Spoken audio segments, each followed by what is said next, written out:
Hi, and welcome to this month's Gather at White Rose Canoe, this time for a tale of two rivers. We've got what we think is going to be a really interesting gather this evening. Bob Latshaw is going to talk about a wilderness trip on the Broken Skull River, which is located up in the Yukon and goes into the Northwest Territories of Canada, by him and five of his friends. And Oz Osborne is going to be talking about a 60-mile urban tripping adventure, paddling from Maynard, Mass. To the sea, paddling on the Assabet, the Concord, and the Merrimack rivers. So sit back and enjoy. Over to you, Bob. Please introduce yourself. Because I did. Everybody, my name is Bob Latshaw. Great to be with you today. So half the people here are paddled with. They're better paddles than I am, so I'm a little bit intimidated. But for those of you who haven't met, I'm Bob Latshaw. I'm here to talk about the trip we did on the Broken Skull in South Carolina. And in terms of we, so it was Eric Bloom, Jason Little, Matt Hopkinson, Bob Gray, who's on the phone, Rich Crowley, and myself. So Rich and I worked in the same restaurant back in 1976, so we've been running for a long time. And I think that Bob and Jason go back that far as well. So we were a boat together, Bob and Jason, and Eric. We're acquaintances. We got to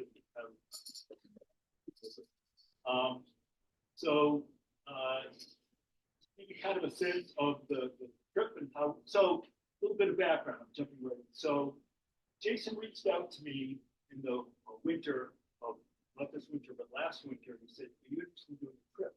I said, "I'm interested in doing any trip as long as it's Broken Skull, because I watched a lot of videos on Broken Skulls."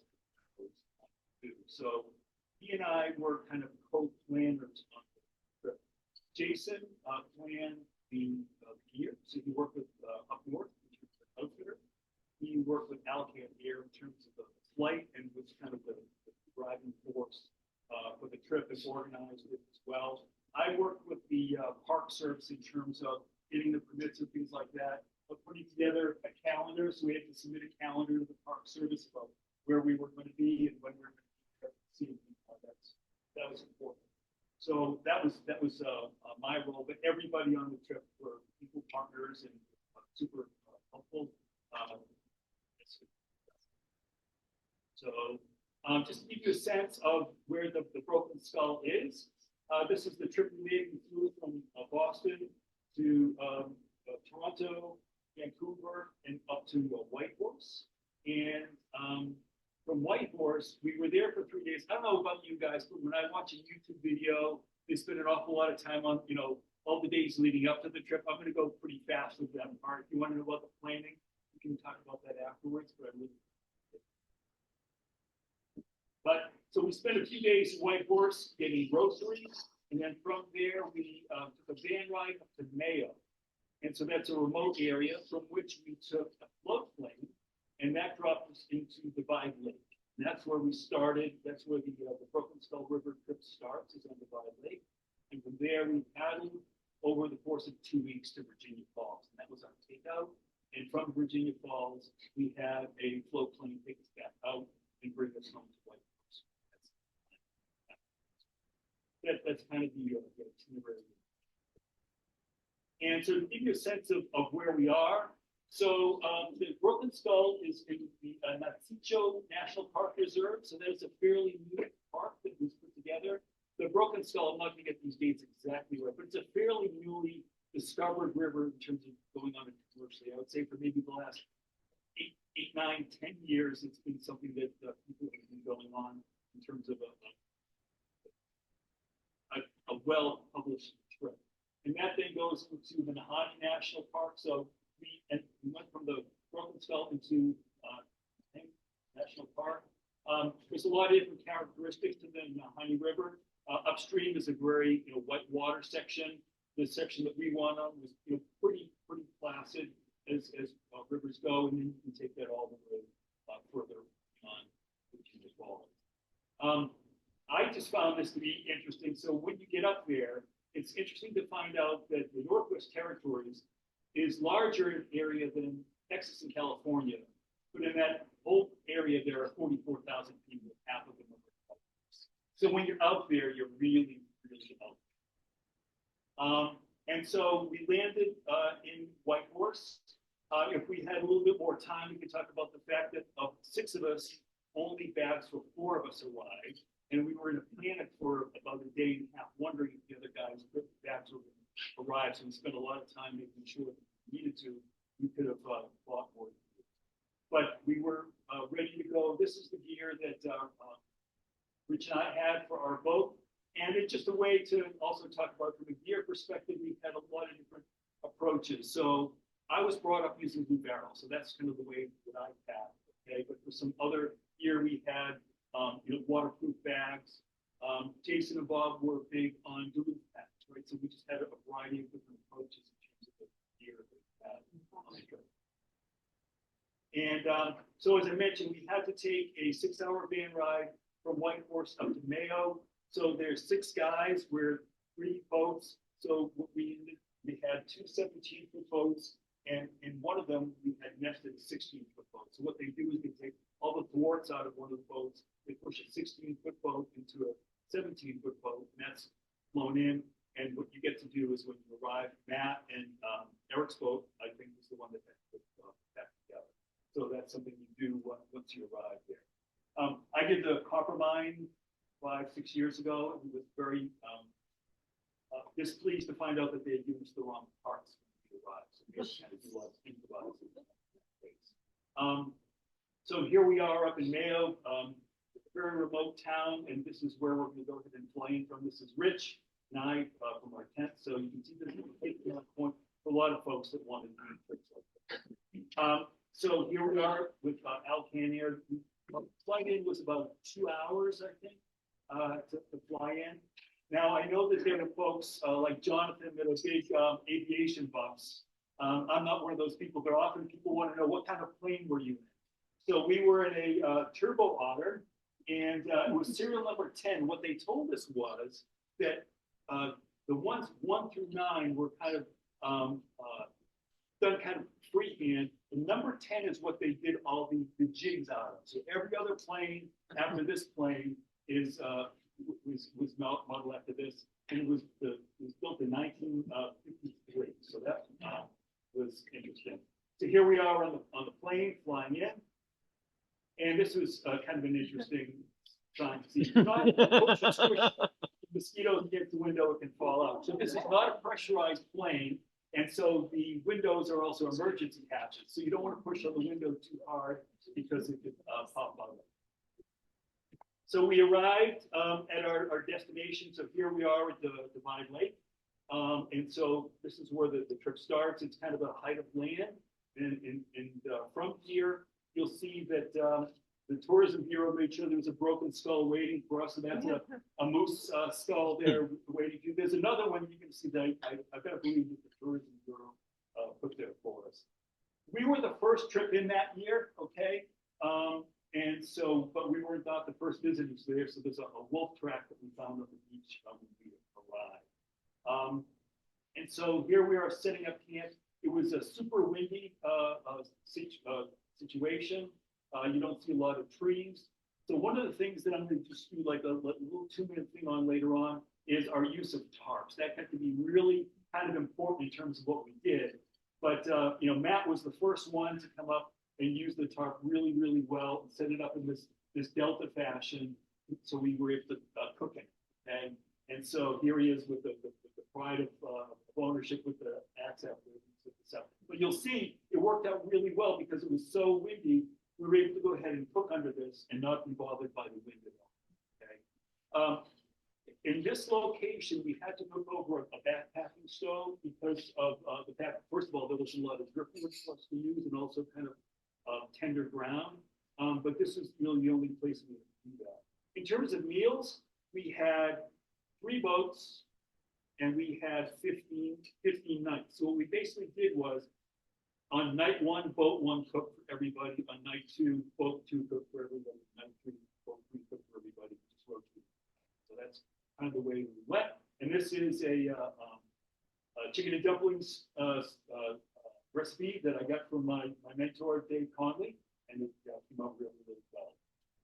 Behind us was something called Fossil Ridge.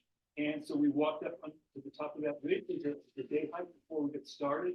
And I should say there were 6 of us. These pictures all come from each of us, pulled from everyone's pictures, but not all. But as we walked up, for example, I didn't take this picture. It didn't disappoint. There were fossils working their way all the way up that bridge. Really quite nice. Beautiful wildflowers in the air. This is looking further north from where we are, and now this is looking further south. That's where we're going to be heading on our trip. And from here, what we can see is that's our camp, okay? And from here, this is where we're going to start our journey. That's Divide Creek. Did anybody watch in the last week the Wilderness Canoe Association video about the folks that went over the falls? Okay, so this is where they would have started their trip. Okay, and this is where we started our trip. As you'll hear as we go along, they had a lot more water doing that. So as I said, the Tourism Bureau put another set of caribou antlers there for us. You can see this is a beautiful creek, very, very nice to work our way down. And we're working our way down through Divide Creek. And so this is a mandatory portage. So right beyond there is something called Swallows Falls. So for those of you that watched that Wilderness Canoe Association video, there 3 boats went over this. Okay. And so we were very, very on top of our GPS devices. Matt had like a lot going, and we did not want to get near that at all. So we actually pulled out even about 100 meters higher than the portage location and worked our way around to the bottom of the fall. So again, these are the falls that we were avoiding. And again, if you watch this video, this is the falls of some 3 of the boats. So we put in after that. So at the beginning of the trip, we did have fairly low water. We were dragging the boat from time to time as we went along. Those of you who have paddled with me know that I have a rain jinx, so you'll see the rain is coming down here. Right below the falls is something called Thank You Rapids. So if you're interested in doing this trip, that's something you need to make the decision if you're going to line or if you're going to run. It actually is something that gets a little bit harder with less water. So we decided to line our way around the Thank You Rapids. Here's our first campsite, beautiful countryside.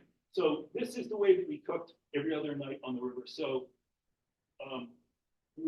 park service rules is you have to bring this firebox. Now it will all collapse down and fit into that red bag, okay?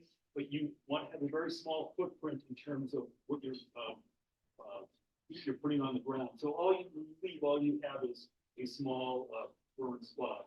We did learn that it also will burn the ground underneath. At our emergency camp, we were able to pour water down underneath it because I think the ground is catching fire. So here we are. We're now at the confluence. We've come down at Divide Creek. We're now in the Broken Skull River proper. So you can see beautiful, beautiful blue water. So if you're thinking about this trip, what's the characteristic of the trip? You go to a Black Feather site or something like that. You can say it's rollicking class 2 rapids, fun all the way down. And it's just a great trip. If that's if that's what you're looking for, you're it's a great trip. You can see we got a little bit more water than we bargained for, but it's a beautiful, beautiful trip. If you can paddle class 2 water, you should. So here we are in I knew I got a little cheat sheet. Whitewater Creek. So this is when you look at if you're planning this trip, they have great guides in terms of how to plan where you're going to go. And they call this hiker's paradise. So it's a great place to stay and go off and hike to different locations. So when I was putting our schedule together, we had 3 days in there set aside with 0 river miles. We were going to go ahead and do a lot of hiking.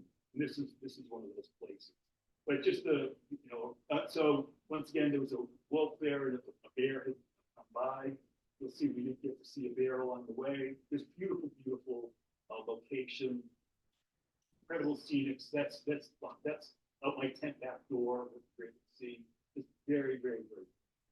And so Next morning, notice the rainy skies. I was feeling under the weather, so I stayed back in camp and took this picture of the guys going across the way, because this is hiker's paradise. They were going to do a hike across the river. And so that's me up back on the other side. You just see what we're looking at. Really, really pretty. And so here there are, I don't know how high they got, but it started to rain and so they returned. This is our camp here. And so while I was back in camp, I was doing my best Boy Scout work. When I was a kid, I used to love to do all this kind of stuff with Boy Scouts. So somewhere along the way, we had misplaced the tent pegs for the tarp. So I made some nice tarp. And so, as I mentioned, one of the themes of this is tarp. So we use it in a variety of different situations. And I think I saw that Dave is watching. Dave Conley is definitely my hero, my mentor. I learned a lot from him in terms of how to set different tarps. So this is a situation where there's heavy winds, southern wind coming up the river towards us, where we set up the tarps, had a nice little lunch here, had a little bit of dance. Okay. And I was in the habit, so we had a variety of different ways to communicate. Matt had a spot, Jason had a sat phone, and I had a car. And I used to check the Garmin every night at dinner time. Okay? And I would send the ladies a text to say we're here. And so that evening, when I checked my Garmin, it's hard for you to read, but it's the duty officer. So the Park Service is reaching out to me, telling us that there's going to be 6 inches of rain coming in. Okay. And you know, maybe potential for flash flooding in restricted areas. Okay. Now, if you remember where we are, this is where we are. Imagine 6 inches of rain falling in all this area, coming down around. Okay. So we decided this was not a good place to be. So we packed up. So again, this is about dinner time that we're setting out. We're heading downstream and worried about getting to a location that's high for the rising river. So we were working our way down and tried a variety of different spots along the way, climbed up in different banks, and just rightly rejected a lot of them. But it got to be to the point where it was about 10:30 at night, and in a few minutes, you're going to see there was a constriction where you're coming up to. We wanted to camp above that constriction. So we picked this camp. Now, Jason had gone up on that bluff. He said, I'm standing over fresh bear scouring, but this is probably the best place we can find. So that's what we decided to take. So now you see the blue skies. This was taken as we were leaving. It's a little bit out of order. But this is the bear trail. Okay, so this is the trail that the bear uses to go through and work right on the bear trail. But we want to get really, really high above the water, so we even dragged our boats way high on the water. Okay, we didn't want to be spending our time watching our boats float away. So here you see we just kind of camped in the alders, and at this point I'm communicating back and forth with the Park Service. And what we learned afterwards, you'll see at the very end, we took out in a national park, we were talking to a couple rangers. And what I learned was that I was talking a lot to the duty officer. Based on the information I provided, they closed down 2 national parks. They didn't let anyone else in. And Matthias, I think you said you watched that video. Remember when they said the parks were closed down? So it was because I was telling them on the Garmin. So, and my very sophisticated gauge was there was alders in the river, and I would watch how high the water would come up. It's come up 5 feet, but it was, no one had any business applying.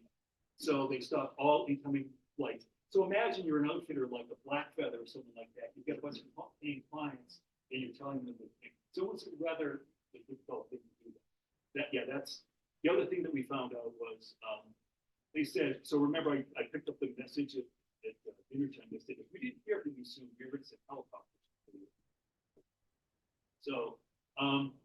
So this just shows, we just kind of stuck in a rainy can with bugs. The bugs weren't bad though. I would say on this trip, they were not not bad. I think I wore my bug shirt for 2 hours. But here was home for 3 nights. Okay, another setting up the camp. Here's Nat. We cleared these alders, and so this wasn't hard, but it's hard. It's hard for me to sit still, right? So the hardest thing for me was to just nap all day, right? And say the right thing to do is to nap all day long. It's like I want to go. But that's what we did. Just stayed here, communicated with the duty officer, and he kind of then said, we think that the level is where you go. This picture is not taken in the same direction, but you can see this. It's from a different direction. You can see this gravel bar that's covered by water. Okay? And that was the gravel bar we were using. When we arrived, there was 5 feet of altitude here.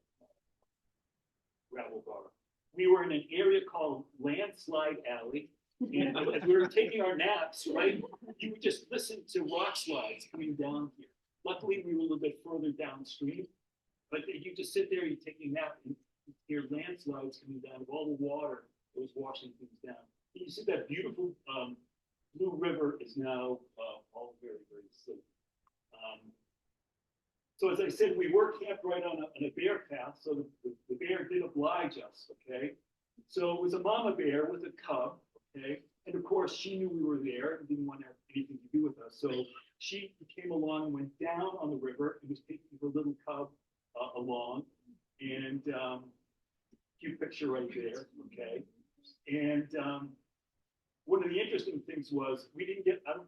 So what happened was this water was moving, right? And the end of the story is everything's okay, okay? But that cub went in the water, boom, gone, zoom, okay? The mama just kind of gets in the water and paddles up, and the cub crawls up on her. The cub is bawling like crazy at this point.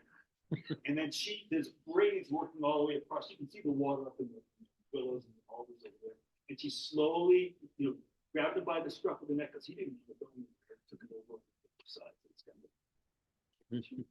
of so now we're going to get started. So here's the emergency camp. Now remember, this river has come up 5 feet, okay, beyond normal levels, and all that water is going to go through something called the mead, okay? So when we arrived, our leader on the river was Jason, and I think he did an incredible job of leading this river. So we came in here, and we lined down all the way down to here. We were watching what was going on. And I never found a picture that does any justice, but I'm sure you've all taken pictures of whitewater. It's like, that doesn't look very scaly, okay? But when we were looking at this was like a 3-foot bowl of water that was just smashing right onto this cliff, right? So we did a lot of trying to figure out, and so what ended up happening is Jason and Bob went right down. So the water was smashing here, but was also bending around this huge wave train. So they decided they were going to run it like this and just run through the wave train and basically to the right of the wave train. And it's one of those things where they would disappear, then you'd see their bow, then you'd see their stern, they disappear, that sort of thing, right? And so Rich and I were not digging that, okay? So we thought we would come in here, take this, we basically do a ferry across and eddy out and work our way across here.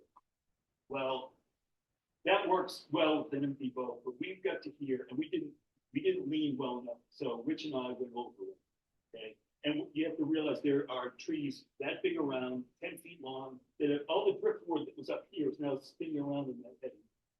So Matt and Eric came to our rescue, helped us get back to there, and we decided to do with Bob and Jason had done, so we ran it like this. So if Jason's down here, he has no idea what's going on. He just saw us wipe out, right? It was a long, long time before we got back here and went back around. And so then Matt and Eric came down, and as they were coming through, we were here, and I just heard Matt say, paddle, paddle, paddle, so they could make their way around that. So that was quite the adventure. If you wanted a good GoPro, it's at the bottom of that. Still circling down there somewhere. Okay? So that's where I lost my GoPro. So from now on, we didn't have a lot of pictures. We were, to my skill level, we were working. Okay, we knew what we were doing, but we were working at this point, so there's not a lot of photographs, and it's basically this is the situation. A lot of S turns, we come in, and there'd be a wave turn just smashing against the wall. Okay, well, we don't want to go there. And then there'd be the strong back eddy coming back here, okay? And so it got to be this, okay, we scout this, we thread the needle right there, okay? In that process, you're going through a huge wave train, we eddy out, okay, we bail the boats out, and we repeat. We did that for about 2 days and 2.5 days. We were within our ability, you know, but it was just like, that was work. Work. We worked our way down there. But along, it was beautiful, beautiful countryside as we were going along. You know, here's Cliff Camp. We really, this is Cliff Camp, so we're looking at that. You come around, there's a sharp turn. So we lined around to make sure that it's going to be nice and in there. The beautiful camp. So these are just some pictures of working our way down the river as we were doing that work during the day. This is a Lafferty's Run. This is supposed to be the photogenic spot where you go in the wave train and get your picture taken. And based on all the things that we'd seen, that was like, you know, chunk change stuff. So this, we've now ended off the Broken Skull here, and now we're on the Supplementary. We're merging on there. It was, you know, incredibly beautiful territory. It's also hot. You know, the thing is, you tell people you're going to the subarctic and they think that you're going to icebergs, but it's just, the sun is on you all day long, right? And so for me, I tend to wilt in the heat, so I just stand in the water to cool off. But you see beautiful camps as we're working our way down. I think this is the camp where there was a storm going over these mountains. There's light in the evening. There's lightning storms coming over here, but it wasn't coming our way. It's going away. It's just beautiful to see the rain and stuff coming down through that canyon. We were on the river on 4th of July. I brought a flag. I need to make sure that we raise the flag as we went along. And so here's a beautiful surf. Oh, so when you read the guidebook about doing the Broken Skull, okay, they're going to tell you you want to go to Hot Springs, you want to go to Rabbit Kettle Lake. There's a lot of things that you want to do. Those were all the things that we had planned to do. We used up with all our emergency days. All of our days in camp were used up to you know, make sure that we were safe. So we kind of proceeded down. This is something that you can hike back in here, but it's a 6-mile hike to get back there. But it's got an area called the Cirque of the Unclimbables. And so people will helicopter or get flights back in there. You know, top-notch rock climbers will go back there. Very, very, very good. So what we did learn is we learned to put a stick in the river, and we saw the river falling, which is nice. Now, from now on, that's going to be a practice for me to watch it. It's going to be rising as we go. So here we are. This is our last camp before we get to the falls. We were camping in a national park area. And it just gives me a chance to talk about the fact that as we went on the Nahanni, there were all on the map. I marked, you know, all the places where we were camped along the way, and none of them were there. And then we talked to the rangers when we got down below, so they said, no, they're all flooded, they're all full of water. So all the places that we wanted to camp, we couldn't. So this was a nice, you know, generally it's not fun camping on a sandbar, but we had a nice time camping on the sandbar as we were going down. So really quickly about tarp, right? So we went from having the tarp set up to go ahead and protect us from the wind, and then we want to be protected from the rain, and so we're being protected here. Another setup within this fashion, okay? And then we learned after a while, okay, well, if we set it up kind of in the traditional way. Again, Dave, if you're listening, thank you for all your lessons on how to set up the tarp. Now you're sitting in you know, there's no shade for you, so then we would set it up for the shade. So you see this last camp that we were in, it was probably 85 degrees when we were in, right? So we wanted the tarp that we set up for the shade. So that was just a little bit of a theme as we went along, was how to set up the tarp. And so we made our way down to Virginia Falls. So Virginia Falls is twice the height of Niagara Falls. Okay, it comes more, you'll see it more in stages, but it's a beautiful area. The only way to get in there is by canoe or by float plane. So obviously we canoed in, but there's also people that will fly in for a day to see the falls from the float. So this is the very, very top of the river. Matt and I were just talking about this. When we were about 5 miles above the falls, we were still hugging the shore because we took out about there. Okay? So this is not something that we want to slip into. So as you can see, it cascades all the way down, like so. Now, so we're in Canada, and I guess what I learned is, I guess that every national park has these red chairs. And the thing is to have your picture taken in the red chairs. And so we went and had our picture taken in the red chairs. So there we go, right over. I'm not big on heights, so you can see me on grass and that rather tight. And so to work it, so we took out, I think it's like 1.2 kilometers from where we took out to get to the top, where we were looking over. And I think it's probably another 1.5 kilometers to get down to the bottom or something like that. And so it's all boardwalks, okay, in terms of making your way around. So we went through boardwalks, so here we are.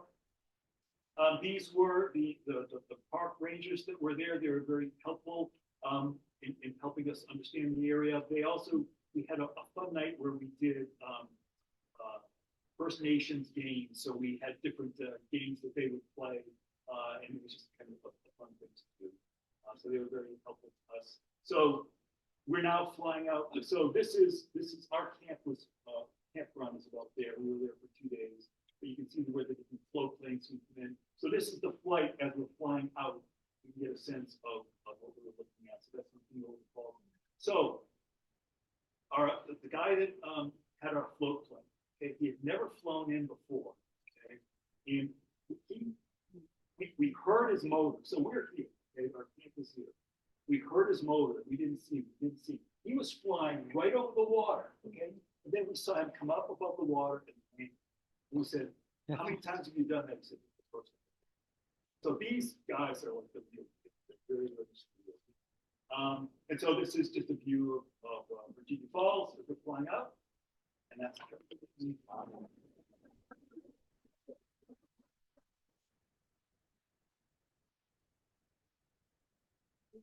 Sir.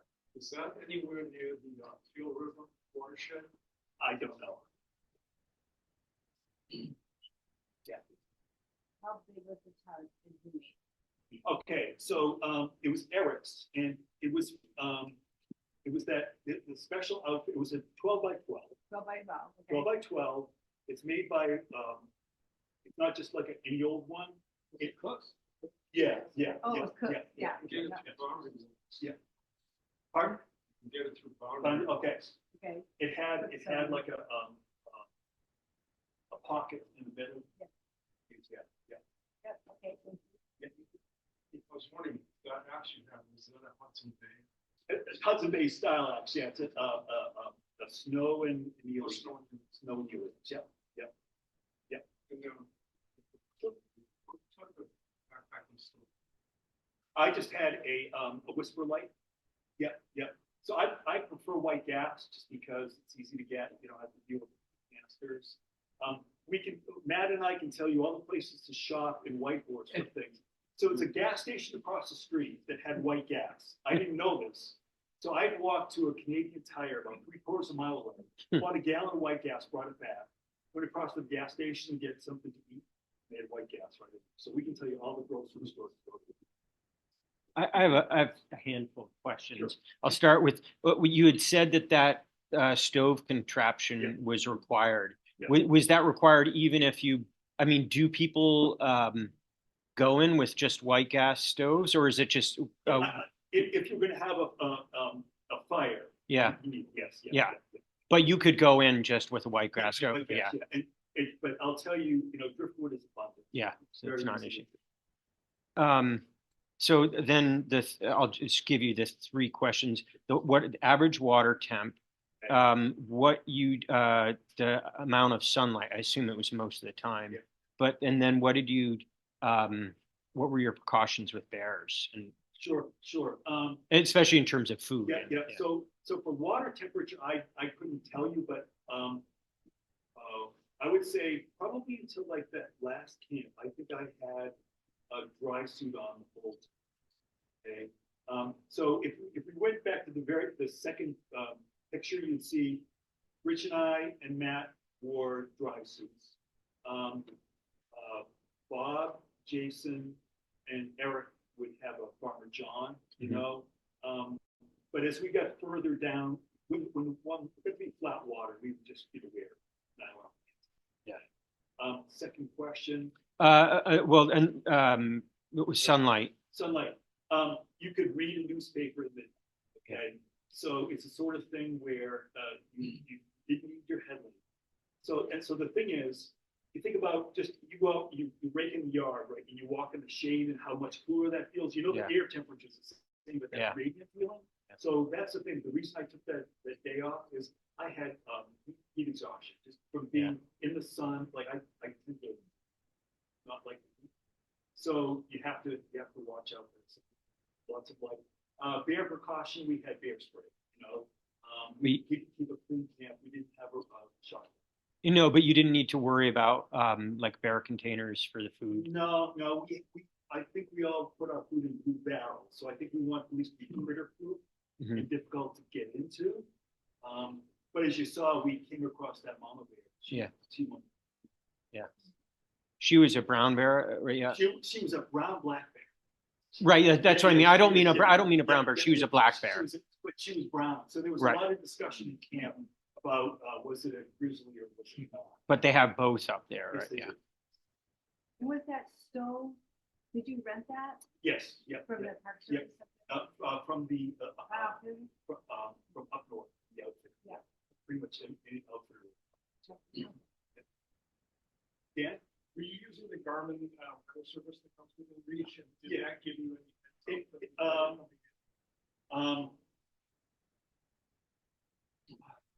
We used it a lot afterwards. Let's put it that way. So you'd see, I'd see the weather, but we didn't know that we were going to get 6 inches of rain. So we would use it,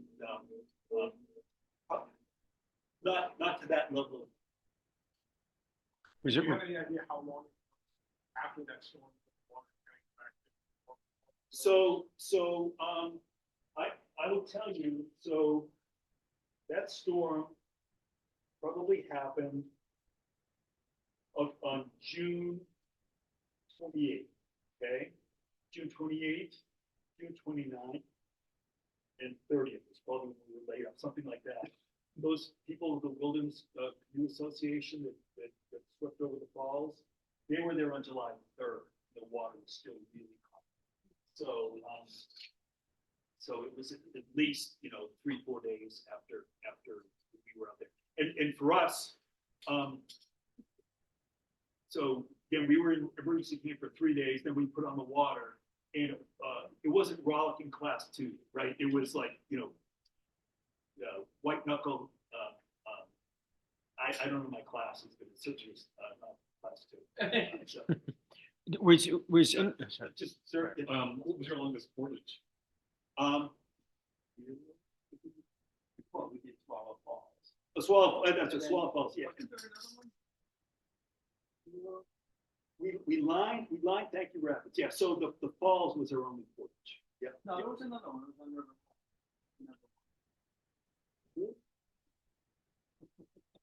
Really wasn't that long. Yeah. You forgot because it's so easy. Yeah. Can't remember where it was, but yeah, it was on the left.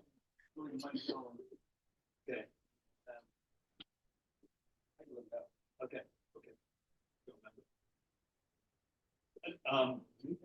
Not remarkable. Like it's not like the Boundary Waters. You get a 2-mile portage, right? It's just it's not a thing. Portages are good. did Parks Canada require communication like an inReach or sat phone? Yes. I'm pretty sure. Like we wanted to have it. Yeah. And it was on the registration form. And I guess looking back, like I said, we had a sat phone, we had the Garmin, and we had the Spot. And I'm not saying it just because I was carrying the Garmin, but like I'm never going to not carry it, right? because it saved my life. And so sat phone is great, right? But you have to have it turned on, and the duty officer can't call you, if you're in or something. So I like the communication aspect. I've heard people say the downfall, the disadvantage of the Garmin is it's time. So I can text the duty officer and it's gonna take 5 minutes to get that, so you can 5 minutes to get back. Yeah. But it's John? Can you talk about general budget? Ballpark, Matt, what would you say? But I'm thinking 8,000. It was, you talking Canadian. You got like a 25% discount just because of the exchange. Yeah. Was that okay? So I'll tell you, the float plane ride, okay, was per guy $2,600. So that's the expensive part. So that's flight in, flight out, $2,600. For each plane, you said? No, yeah, round trip For each plane. No, for each person. for each person. Oh, Per I person. understand. Okay. Yeah, For each yeah, per person, Yeah. $2,600. Yeah. Yeah, and that's all year. Yeah. What kind of gear did you rent other than your boats, or how much? So boats, we brought our own paddles. We rented spray skirts. Spray skirt that. So Jason, who is the leader, and I say this in a good way as a sticker. Okay, so he was on up north like crazy, right? Because he had gotten less than good boats in other years. Right? So we were the first party and we wanted good stuff. We were a little disappointed with the spray skirts that we got. The one that Rich and I had had a nice big patch, right? But Matt, the one that like you got and Jason got, it had a patch like that big, okay, for a 17-foot boat, right? So it's not going to be very convenient to go and get stuff. But boats, spare paddles. I think we all brought our favorite paddles, spare paddles, bailers, throw ropes, the stove box. That's pretty much it. We rented a ton of stuff. Oh, and some people rented barrels. Yeah. So for food barrels. Yeah. what kind of boats did you? So we had a ski prospectors. We had two 17-footers and one 16. I own a 17-footer, and I just retired 2 weeks ago, and I picked up my 16-foot ski here 2 weeks ago. Thank you. And I put it immediately in the river and I paddled. Yeah, he did. All right. Okay, thanks everybody. Thank you so much, Bob. So we're going to switch over now. So you'll give technically challenged guy a minute here. I see my wife and my in-laws on this, so I gotta be careful. Might go next surprise. You were warned. Okay, take me a minute. While he's doing that, I'll introduce myself. So my name is Chester Allen Osborne III. Please call me Ozzy. I apologize. I had a little bit of a respiratory infection, so I'm a little froggy. I might cough a bit. That's not me, but that's all right. We drink some water. Can everyone hear me okay? I'm never accused of being quiet, but I so while he's queuing that up, I think you're at the back, but you know that. Yeah. So I was sitting at my kitchen table once, and Matt called me. Matt's a friend, and I dare say Canoe mentor. We met at work many years ago at kind of a social work event. And he both said, "Oh, you paddle?" I went, "Yeah, I paddle. Probably more than you paddle." Neither one of us blinked, and 2 weeks later, we're in an open canoe in the middle of Boston Harbor. It turns out we both paddle a lot, so thank you, Matt. So Matt calls me up one day, and he says, "Hey, you want to go on this 3-week trip?" He told me $8,000, by the way. This was a record. And I went, I do, but like right in the middle of my career, I'm raising 2 little girls. And I got a wife with like a really strong prenup. I don't know. So I'll give my wife credit. I said, "Honey, I'm not even asking you." I got offered a 3-week trip, maybe like 3.5 weeks of travel. And my wife said, "Well, I'm not saying no. Tell me how to make it work. Childcare." And it was really short notice. So it was probably like 3 to 5 weeks notice, maybe a little bit more. And we just couldn't make it work with childcare. And that's life, and that's okay, right? You want to schedule for a trip for 2 years. But it really got me thinking about doing a big trip, because one of the things I really like is Summerfest. I love summer, right? I can bring fun of it. So let me see if I can advance it the right way. Okay, hold All on, right, just here we one, go. So just- Oz, hold just 1 second while I sorry. get some technology taken care of here. Is my wife screaming in the chat that went by Canoe? No, it's just, Go ahead. There it is, see? Honey, I'm just telling you, all the Okay. husbands in the audience are nodding their heads. Sheer deck building knowledge in this group is amazing. You know. Let me know when you're ready. So I don't need my slides to say my back. So a little background, I'm a little younger than some of you, right? So it's hard to step out for big trips. I grew up doing big adventures. I was really young, lucky for 20 years. Uncle Sam paid me to jump out of airplanes to go scuba diving. And I once convinced you, the American taxpayer, to send me on a 3-week 100-mile canoe trip. So thank you for that. But then life changes, right? You become a working guy, you retire from the military, you get a civilian job, it's family life, it's business. why is it? So I do a lot of flat water, a fair amount of white water, trying to learn more about white water. And I've swam with a couple of people this run 3 times. What do we say? We're all between swim. But I really like big trips, and I like doing things. I like doing lists. Now, I'm told I'm the first person to do this. Who's heard of the 4,000 footers, the White Mountains, right? Who's done them, right? So I did them. I did them all solo. I did them all solo and went to some video. And then one day I just decided I'm going to do every named summit in the White Mountain National Forest. Turns out that's 300 mountains and 200 bushwhacks, a lot of bushwhacks. So right now what I'm trying to do is I want to do every named river in Massachusetts that empties into the Atlantic from source to sea. And I consider source where I can step across it. So I do a fair amount of bushwhacking over my head in the first couple of miles. Turns out you can't get fun. So anyways, I missed out on the opportunity. Here's my 2 girls in the corner, family guy. I think this really says a lot about my 2 daughters, the oldest one in the bow. You can see her holding that paddle with a lot of concentration. Am I doing it right? Am I doing it right? Is Dad going to yell at me? Am I doing it right? And my little daughter's just like, we, right? This is it. So this is the daughter that disappeared in the back of some guy's motorcycle when she's 17, giving me the finger. And that's the daughter that's going to steal my motorcycle and send me postcards from Alaska. Saying, have a great time, Dad. All right, so one day I'd had this trip offered to me. I couldn't go on it. It was raining out the front door, like torrential downpour. Who remembers the rain this summer and last spring? That's in the front yard. And I heard this talk in NPR about this guy who wrote this book right here about raising your kids with this really outdoor mindset. I married a wonderful woman. She's an outdoor preschool teacher. And so we really raise our kids in the outdoors. Some of you in this room have been in the outdoors with my kids. And he's talking about, do your kids know the name of the trees in your yard? Yeah. Your kids know the hiking trails from your house? Yeah. And he's going on that, and he says, where does a drop of water go from your front yard to the ocean? And I went, son of a gun, it goes about 400 meters that way. It's a wetness water.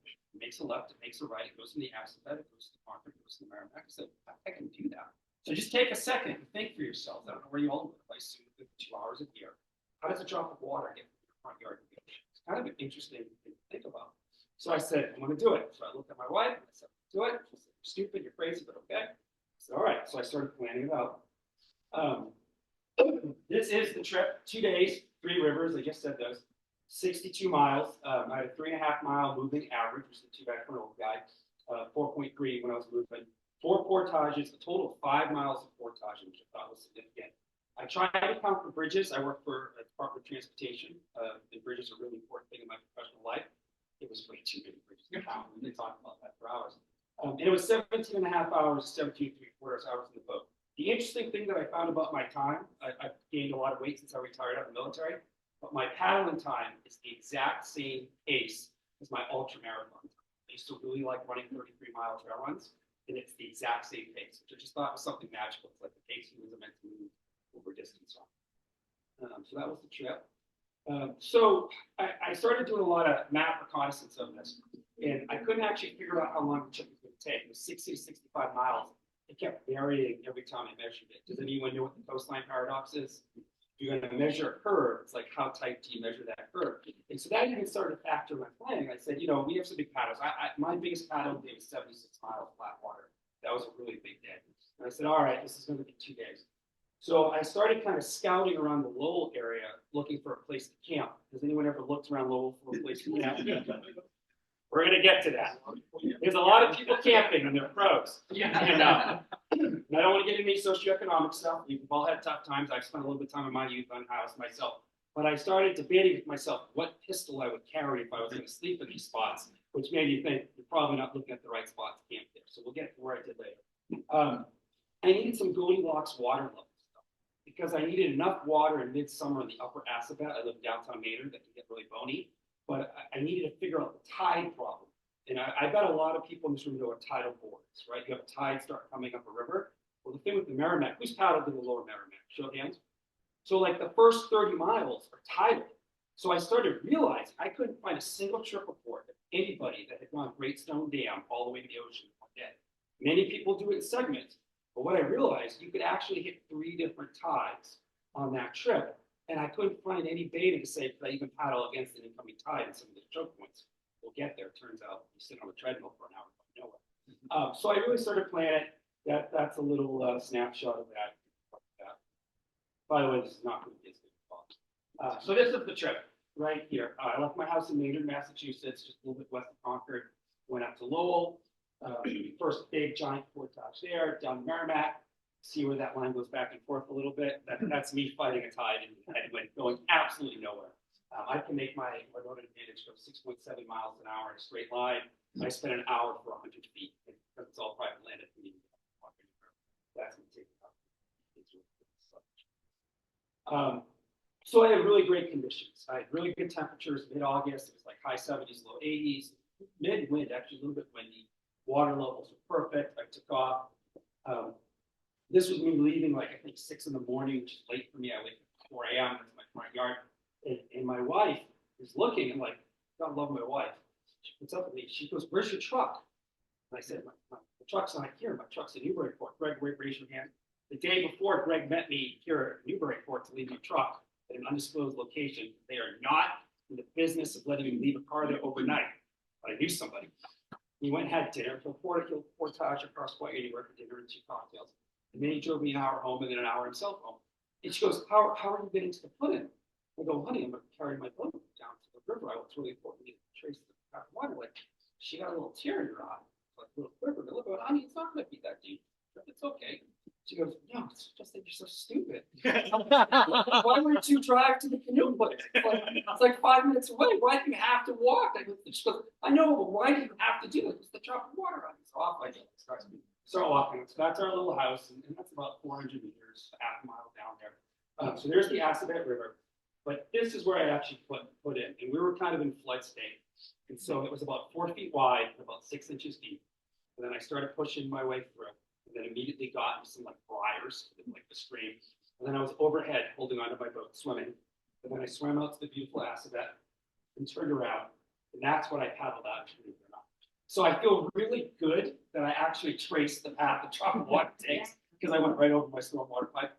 By the way, I don't know that anyone's ever done this before, and I don't know ever do it again. People have certainly paddled from here to the ocean, but no wingnuts carried a canoe down from my so I started. So it was a very beautiful morning.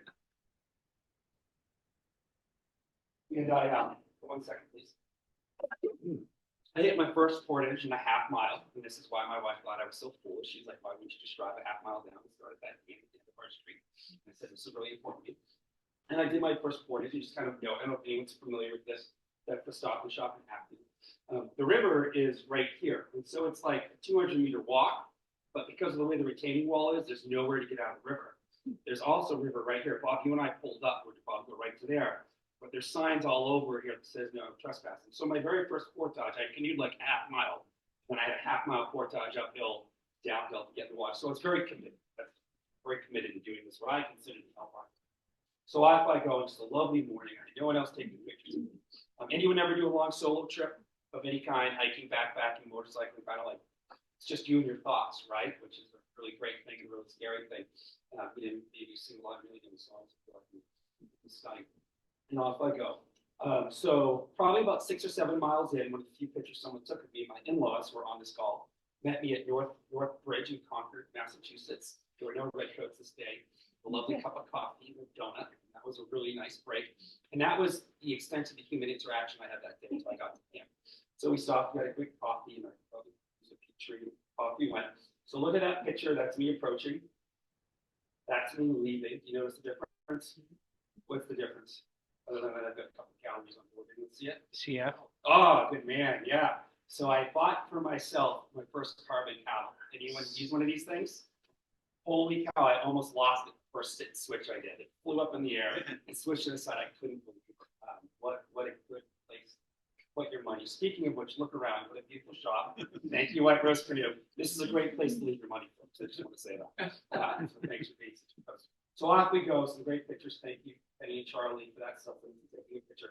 So what I will note, now it became kind of a big water trip. Who's canoed on the Concord River? Merrimack, Assabet, right? So Assabet, a little twisty, a little turny, and now it's a big water. And now really, the rest of the day, I'm really thinking about wind, right? The whole day is wind. It's high water on the inside of the corners. There's plenty of water there. And I looked down and realized I was paddling over to normally dry land. It was just stunning. And I had the river to myself. It was like a Tuesday or a Wednesday. And this is what I did. Anyone recognize what I'm coming into here?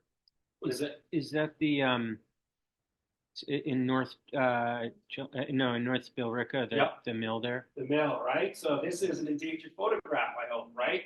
Everyone know this dam's slated for removal. Very exciting. I'm a history buff. I'll get to kind of my future plans with history at the end of it. I love old mill buildings, right? I love thinking about the industry that built America.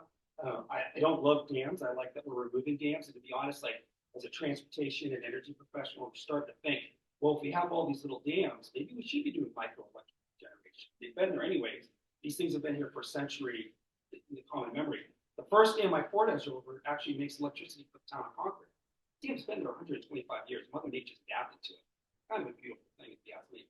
I always look at raceways and tailways like this and just think that is a drowning machine. Like I actually think about, like I was a professional scuba diver, right? And did some really weird things to think about. Could you survive jumping? I don't know.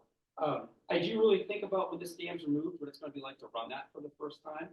And I bet there's another wing net or two in this room interested in doing that, or standing on shore and going rope. So yeah, just kind of a cool day. Portage around that. Anyone know what that's about to be? Yep, the museum for the Middlesex Canal. Exactly. Yes, the Middlesex Canal is renovating that building. I don't think it's open yet. I don't think so. They have a great museum across the street. Turns out if you go in there on a winter Saturday with your two cute little daughters, the caretaker will give you all kinds of free books and T-shirts and things because they just really love it. Totally worth seeing it. That was my takeout, covered in poison ivy. It's like that construction fence that I had to kind of jump around. It was very Walking Dead. I kept thinking of zombies and stumble on that trailer truck. I walked down the path here. There's a little footing behind the fire station. There was like 6 firefighters barbecuing their lunch out there. And I kept like trying to make a big show of like I portage and boat. Oh, tell me my story. Feed me some brisket. No takers whatsoever. I tried really hard though. They didn't even make eye contact. Don't know what it was. Put You're in a guy here. carrying So, a canoe. what's that? Carrying a canoe. Yeah, I talked about you. Maybe you think you'd be a coach. I don't know. So put in there's a nice little put in. I saw the only other person I saw on a boat that day in like a 12-foot John boat playing underneath the dam in such a way I kind of like stood watching him for his safety. I was like, boy, am I going to have to help this guy? See, world was fine. So paddling down, we're getting into Lowell now. Anyone been here? Right, kind of in that spot. Old railroad bridge on the curve. That's portage number 3. Really fascinating piece of railroad history that I've got to dig into and find out about. It's just an interesting little causeway. And then I portaged a bit here. I don't even remember the name of this dam. We get into a series of 3 of them as the Concord River approaches the Merrimack. And there is some real whitewater here. Interestingly enough, I think it's Crab Apple Rafts in Western Mass by Sword Gap runs trips on this. And I've watched some YouTube videos of it. There are people that do this and use like that little thing way over there. It's scary. I don't know that I want to do it. And it's rare that I say that out loud. I kind of think about contacting the rafting company and saying, hey, can you do that? I might try that. So I had thought about running this, but there's really just, it's a straight shot. The river has been channelized. It's got some big rapids and regular water. This was high water. I think Bob said, like, you take pictures of rapids, and you're like, this is huge. But you immediately know the picture doesn't translate. This was just a man. These were 4 to 5 foot standing waves. And you see this old retaining wall. You can't see it, but there's a human-sized hole in this wall, and the current pushed across it. It just kind of made me say to myself, glad you didn't run that. right? I don't know how your story would have ended. That's a picture of my beautiful window advantage there. Again, I've done some solo cross-country bicycle and motorcycle trips, and you really start to become in love and a partner with the device you're in, because it's your partner. It's your companion. By the way, Becca, when we retire, maybe we'll live in these beautiful condos right on the river. Thought I'd bring that up. So this is my portage in downtown Lowell, almost 2 miles. Anyone ever portage a boat through an urban environment? So this was interesting. And this will get to kind of my talk at the end. Lowell's a really interesting place, especially in the middle of the day. People are doing drugs in the open air. And here I am, I've got my big canoe, I've got a paddle in my hand on purpose. And somebody tried to mug me, right? And I know, like, I'm Mr. Dad bod now, but like, I am a retired Green Beret. And the guy said, he didn't say, give me everything you got. He said, what do you got? I go, what do you mean? He goes, give me your stuff. I go, what do you mean? I want my boat, because your money. And I went, no. And then it was like Crocodile Dundee. I had my big dive net. I go, this hasn't happened, but I just kept walking, and that was it. My life was better than that. I don't know that ever happened. I'd be really curious to find out how he tells the story. I don't just give it a slideshow. I don't know what it is. So I crossed this bridge and put it in the Merrimack. Who's paddled the Merrimack up a little? So I'm not going to lie. I had scouted this many times. There's a bike rail trail there and looked at it. It wasn't until I was actually crossing this bridge with a boat that I looked at the sheer volume of this water, and I went, "You're an idiot. Your wife's really right." It's really hard to see. Pictures don't do it justice. But this is just an absolute boil because it's downstream. The bridge, we know about the Venturi effect, right? Currents get compressed. It's a quad. Every time it halves, it goes up with power of 4 and velocity. It was scary. And I put my boat in down here, and in a second I was under this bridge. And it's a very stable boat. I paddle a lot. But all I could think of is if I went over by myself, it's going to take me a mile to get out of this. So I just had to kind of tell myself, there's nothing this boat worth your while. Don't get pinned up against the bridge. Don't get pinned up against the river. You're going through all these urban areas. It's channelized, right? Retaining walls. If you tip for some silly reason, you just got to get to shore and you'll figure it out, right? I made sure I had my debit card, my life jacket. I had a few other friends on standby. Because this is not Broken Skull. I could Uber home for $40, right? But it's a big river. The other thing too, and I'll talk a little bit about this again. I don't know what it is about urban dams, but downstream of every urban dam is just not a nice, safe place to be. It's not a place I would leave my life in. So every time I went to put in after a dam, I was kind of in a rush to get in the boat and get out of there, which isn't where your headspace wants to be when entering a new body, water, and you're trying to sense the environment and see what everything's all about. So beautiful day, off we go.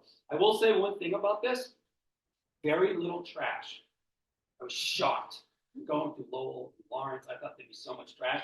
And then I realized it's because of the high water we had this summer. Everything got flushed in the street. So this was my takeout at Camp 1. So as I said, I really, I did a lot of reconnaissance all winter long, looking for a place to camp. There's a lot of linear woods downstream of Lowell. That's the halfway point, about 30 miles. 30 miles, it's a pretty good canoe day. 40 miles is a long time. And a lot of these places had professional campers in it. They just weren't safe environments. Years ago, so I grew up in a backpacking family, do a lot of backpacking. It's how my wife and I really dated for years. We did a lot of hiking and camping. And I counted my sleeping bag nights once, and I stopped counting at 1,000. And there was still a lot more there. I said to myself, I've earned it. So this was Camp 1. So there's a double tree in about 400 feet from the Merrimack River. And it turns out they will let you bring your canoe to the lobby, and people will buy you drinks all night to find out about you and your buddy. Just saying. So I had a very nice night. Enjoyed the hot tub very much, and just I had just the right amount of gin and tonics. I'm not going to say what that is. I don't want to brag, but I nailed it. So I had a good night there. That was really worthwhile. They give you the nice little cookies with double tree, that, right? They give you extras every month. I'm serious. Tom Ozzie sent you. No guess I did show up with the canoe. So day 2, water levels were high, temperatures were great, winds were high again. That's going to come back to bite me. And so I put in and immediately the Great Stone Dam. Yep. So that was my last portage. Interestingly enough, my portage cart broke right there, and I had to fix it. guy's like, well, do I carry it? It's only like a half-mile carry. I can carry it, come back, make 3 trips. So I fixed it. And there was a guy there fishing. I think he was from El Salvador. He didn't speak any English. It's been 10 years since I was fluent in Spanish. And it was really kind of cool because he was out of doubt the friendliest person I met and talked to him the whole trip. He helped me fix my car. And I don't think I remember 100% Spanish. We figured it out and just taught it. Nice meaningful relationship, and I hope he still comes to me. Still think of him. I passed this. It's kind of hard to see here. The things you see in canoe trips. It's Massachusetts Department of Environmental Protection. I work for the state, which means I can just recognize it on a state building. Like you see it, and you know the architect. Oh, yeah, government built that. This is the site of the first time we ever kept reservoirs for drinking water and treated the water. Kind of neat. State Springs. I'm trying to get myself in some full tour of that facility. It's a historical testing site. And what I've read online, they have the longest continuous water testing in North America for an urban area because people in cities were getting sick. Kind of cool things you see, right? Yeah. So that's the Great Stone Dam. Matt, do you have a professional connection to this, or am I making that up? Making that up. It would be cool if you did. So, urban areas, dams in Massachusetts, is fascinating. Downstream. So now we put in. Now it's a really big water. So now I'm tidal. So now I've got about 30 miles to go, 26-ish, to the ocean. And I think I encountered 3 high tides. The first 2 I felt was just all of a sudden in the middle of a big open river. It was just boiling. Like the water was aerated. Thought I was going uphill, even though I was going to the ocean. It was no big deal. And I said, okay, you did this. Life is okay. Because I was really nervous about hitting this tidal board. So I kept paddling. I will also say, too, I think I had a slide later on. I got dysentery. Talked about high water. All of our storm waters and wastewater treatments totally overwhelmed. I was pulling over the side of the river in 5 minutes. Difficult, you couldn't always do it. Spent about 8 years living in Central and South America, so this is an experience I'm used to. But it's just interesting. You think about where our waste goes and where our drinking water goes. Surprise, it's the same place. The point of crossing. Anyone notice on 495 across the Merrimack 3 times in a couple miles, right? Yeah. Interesting, right? Anyone know what a bridge costs? Anyone know what right of way is, right? It's hard to straighten highway out. It's really hard. You think about bridges a lot. One of my teams did the math for the super big heavy trucks to cross these bridges. And these 3 bridges give us a lot of trouble. And I was thinking, if we move that highway just at 1%. There's also some really pretty bridges. Do you know what bridge this is? Rocks. Yeah, stunning, right? And there's a lot of talk about this bridge. These people do not like heavy, big trucks going over that bridge. There's no state senators. They call my office and tell me. But just a stunning bridge. This was cool for me because it's a bridge professionally I've dealt with remotely and routing trucks away from it and making sure trucks don't hit it. And I've never actually seen it. When I paddled underneath it, I was like, wow, this is a Google picture, by the way. Couldn't figure it out. I was just like, this is stunning. And that kind of took the pain away from this professional bridge. Stunning bridge. What bridge is this? Wrong. This is a bridge. Oh, you're right. This is the bridge. When I was 12 years old on my way to Maine every other weekend, I said, I'm on my way to Maine. It's fantastic. I think this is just a beautiful bridge. So this is where my trip gets nervous. Because for a year when I was thinking about this trip, I would drive over this and I would say to my kids, Mom, we need to have a map. But I'd always kind of look down at the current tides, right? That's kind of edge of the present thing. Can I survive this? If you type this area into Google, you will see that someone drowns here about every year, right? People go out wading and fishing. A lot of kids in Lowell Lawrence drown as well. They can't swim. They're wading on boat ramps. They just get pulled in off. They go and it's a terrible, awful thing.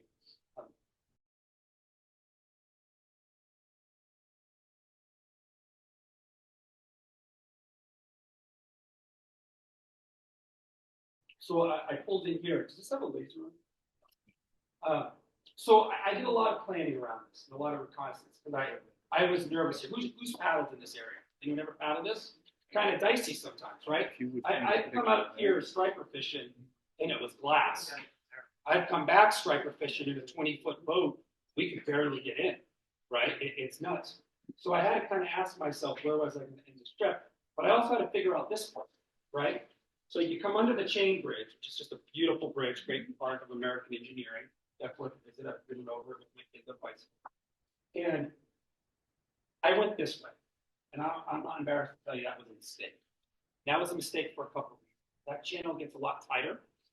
All of a sudden, I had about, I'm going to guess, a 6 mile per hour current at my back, and there were 2 to 3 foot standing waves pushing against the docks. And what you can't appreciate, yeah, here you go. In this section here, you have docks that go maybe a quarter of the way out. So you've got to be in the middle of the channel. And that was a mistake. I should not have done that. I thought about crossing over to this side, but when I was here, the current was already too constricted, and there were boats in the river coming out, big boats. And I just said, oh man, if I could do this again, I would have plugged the river left the whole way, right? That was my mistake. I was also nervous about cutting over here because I knew I wanted to cross under here. It wasn't clear to me if I could get underneath here and do a carriage. So I did that, and it was scary. I'll be honest. I don't get scared very often in the sense that I am truly scared. People have tried to kill me professionally, and here I am. I was scared. I would not do that again. That was one of those moments I thought to myself, you probably didn't have enough life insurance for your wife and kids. And yeah, I just wouldn't do it again.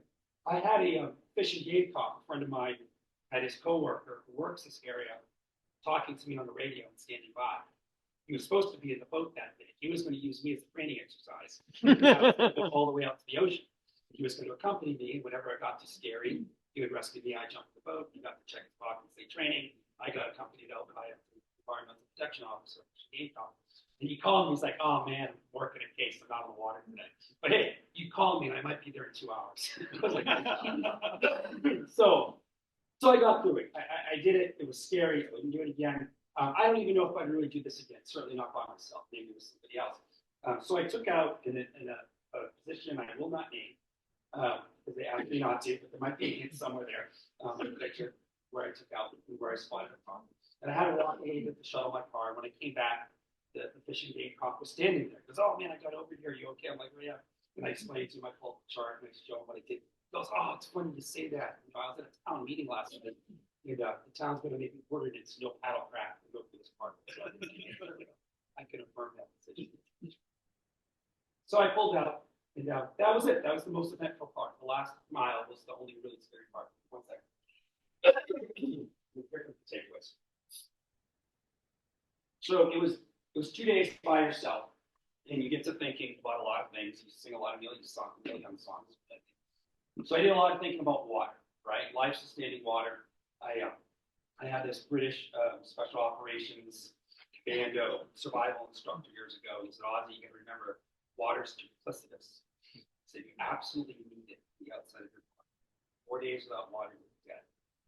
But on the inside, the outside of your body, try to kill you every day. Drown you, avalanche you, hypothermia, you got to watch out for water." So I found it really interesting that I routinely go through one station's wastewater outfall only to cross an invisible dashed line on the map and see the next town's water intake. And we were in high water all summer. And if you don't really know about it, some towns run 2 water systems for wastewater and stormwater. Some towns run 1. And in some towns, when one water system gets overwhelmed, they have none. So something to think about. Go check out the towns with the water. I got sick from it. I'm going to do that. So now I'm going to get really heady here for a second. Who's canoed on the Sudbury, right? Big, wide river, natural river. River can touch its flood. Think about the Merrimack River. It's channelized. We made retaining walls. The river can't touch its flood. Any thought about that? So as I really thought about this, I had this aha moment. I went, in Lowell, commercial property built in industry, built American commercial property is really expensive, but individual wealth is very low. Sudbury and Concord, there wasn't much industry. The river floated things out. Commercial property was very low, but individual wealth is very high. Subsequently, your access to recreation in the river is inverted. Concord, Assabet, Sudbury, there's lots of access, a little bit of public access, and a lot of private access. Go through these urban areas, it's all publicly owned. It's all public right away. There's no way to actually get to the water.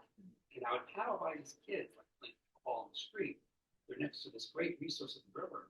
They can't get into it. They don't actually know how to swim it. It's just kind of a really sad moment, right? That grew up recreating in that river. It also made me think about rivers. So do I use the fancy word? So potential energy, right? Lowell, Lawrence, these cities were built because of the potential energy of the river.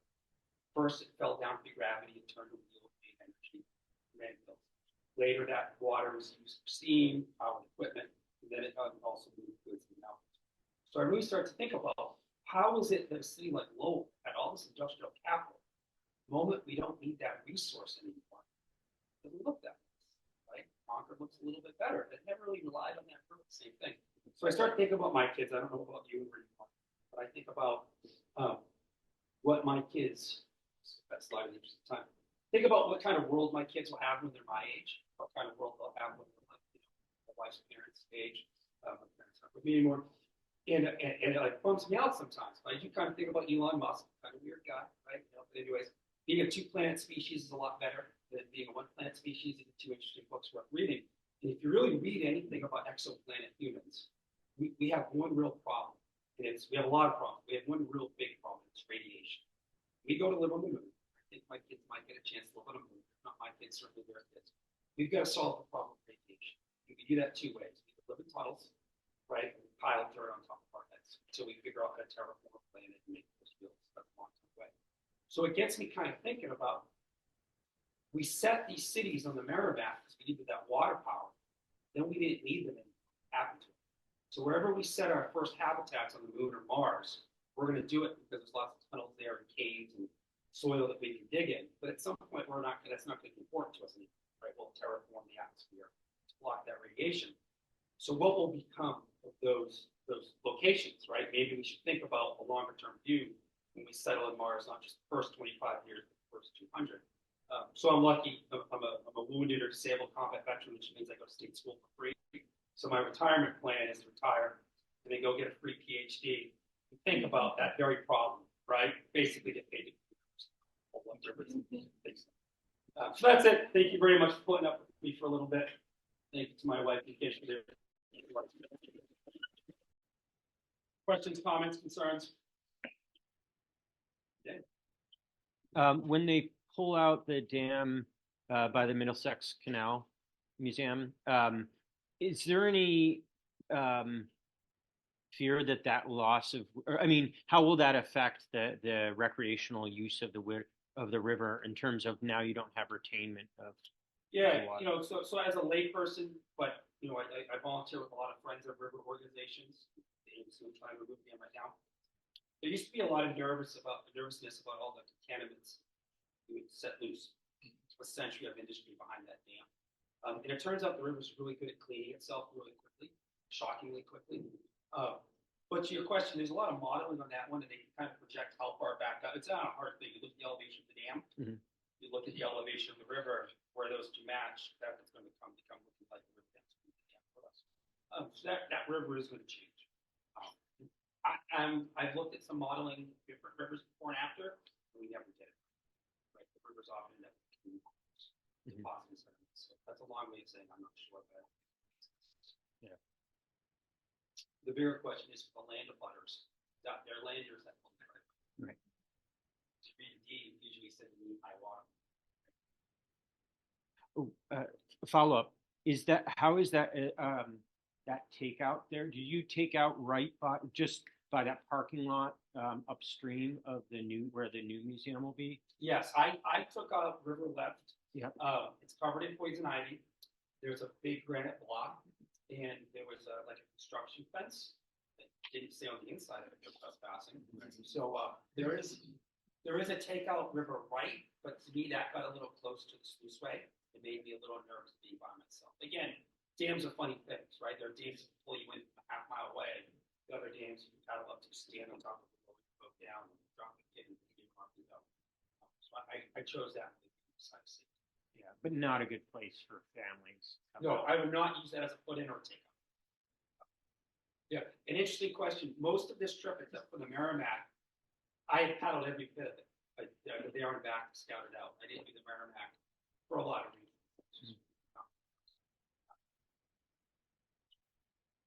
So you commuted from the storm dam all the way to the mouth of the river non-stop?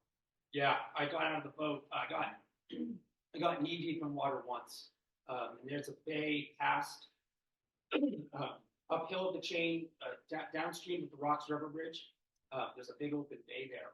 And that's where I hit a headwind and the high tide coming up. And I think in an hour, I might have gone 400 meters.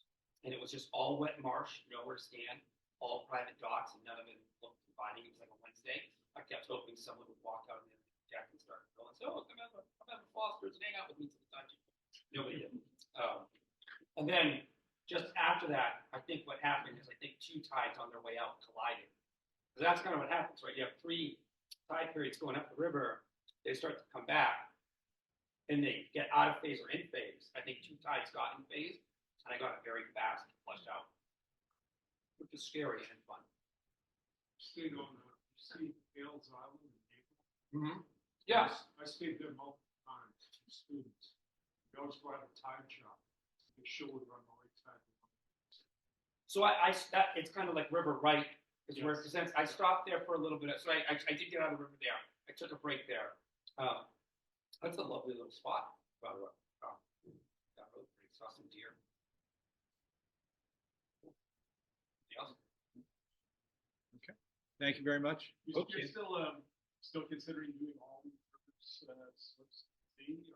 Yeah. So it's a very long, slow burn project that like it's just another reason to get out somewhere new, right? And so I don't have a chart or a map yet. I have a list of I always keep a list of my next 5 or 10 things. And like again, God bless my wife and my kids, because every time we're driving somewhere new, I'm like, this river goes by here, and I want to get out of the truck to see if I could put a boat in here, or is that paddleable, or how would I portage over this road or across this dam? So I'm always kind of scouting. My next kind of area is Southeast Mass, because I just don't go very well. If anyone's interested, rounddog82@gmail.com. All right, thank you very much. Appreciate it.